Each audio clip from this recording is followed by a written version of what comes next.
சற்று முன் கிடைக்கப்பெற்ற மிக முக்கியமான செய்தி ஒன்று வெளியாகியுள்ளது. முதல்வர் ஸ்டாலினின் நாற்காலி பறிக்கப்படுகிறதா? 2026 சட்டசபை தேர்தலில் திராவிட முன்னேற்றக் கழகத்தின் தலைவரும் தமிழக முதல்வருமான ஸ்டாலின் அவர்களின் முதல்வர் பதவி நிச்சயம் பறிபோகும். மக்கள் திமுகவை கடுமையாக எதிர்த்து வருகிறார்கள்.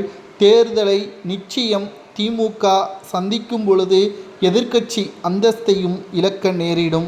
மறுபக்கம் தமிழக வெற்றிக்கழகம் அதிமுகவின் தலைமையில் கூட்டணியை வைக்கும் என்ற எதிர்பார்ப்பு இருந்த நிலையில் தமிழக வெற்றிக்கழகத்தின் சிறப்பு பொதுக்குழு இன்று நடைபெற்றது. அதில் விஜய் அவர்கள்தான் முதல்வர் என்று சிறப்பு தீர்மானங்களும் போடப்பட்டுள்ளது. விஜய் அவர்கள் நேரடியாக தமிழக அரசின் மீது பல்வேறு குற்றச்சாட்டுகளையும் கூறியுள்ளார்.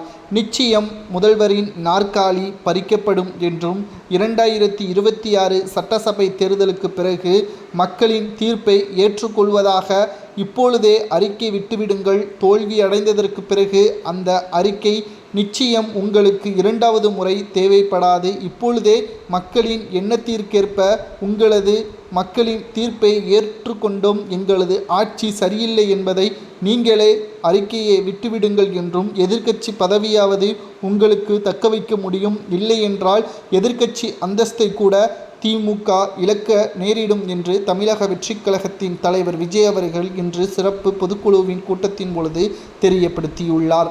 சட்டசபை தேர்தல் நடைபெறுவதற்கு வெறும் 6 மாதங்கள் மட்டுமே உள்ளது. இந்த 6 மாதத்தில் எப்படியும் திமுக மக்களை சந்திப்பதற்கும் பணத்தை கொடுத்து ஓட்டுக்களை பெறுவதற்கும் பல முயற்சிகளையும் மேற்கொள்ளும். ஆனால் தமிழகத்தில் இந்த முறை இது சாத்தியமே கிடையாது. இளைஞர்களது அதிகளவு எண்ணிக்கை தமிழக அரசியலில் மாற்றத்தை ஏற்படுத்தும். புதிய வாக்காளர்கள் தமிழக வெற்றிக் கழகத்தை தான் நம்பியுள்ளார்கள். மாற்றத்தை தமிழக மக்கள் தற்பொழுது உறுதிப்படுத்திவிட்டார்கள். திமுகவின் தலைவரும் தமிழக முதல்வருமான ஸ்டாலின் அவர்களது நாற்காலி பறிக்கப்படுவது உறுதிதான் என்ற தகவலை அழுத்தம் திருத்தமாக விஜய் அவர்கள் கூறுவதை ஏற்றுக்கொள்ள முடியுமா? ஏனென்றால் திமுகவின் ஆட்சியில் மக்களின் பாதுகாப்பு இல்லை. ஊழல் தலைசிறந்து அமைச்சர்களால் செய்யப்பட்டு வருகிறது. அரசு வேலை கிடைக்க வேண்டும் என்றால் 35 லட்சம் வரை லஞ்சம் கொடுக்க வேண்டியதாக உள்ளது. இப்பேற்பட்ட சூழலில் திமுக ஆட்சி மீண்டும் வருமா என்பதை மக்களாகிய நீங்களே கமெண்ட் வாயிலாக கூறுங்கள். அல்லது விஜய் அவர்கள் கூறுவது போல் ஸ்டாலினின் நாற்காலி பறிக்கப்படும் என்பதுதான் உண்மையா என்பதை மறக்காம கமெண்ட் வாயிலாக கூறுங்கள்.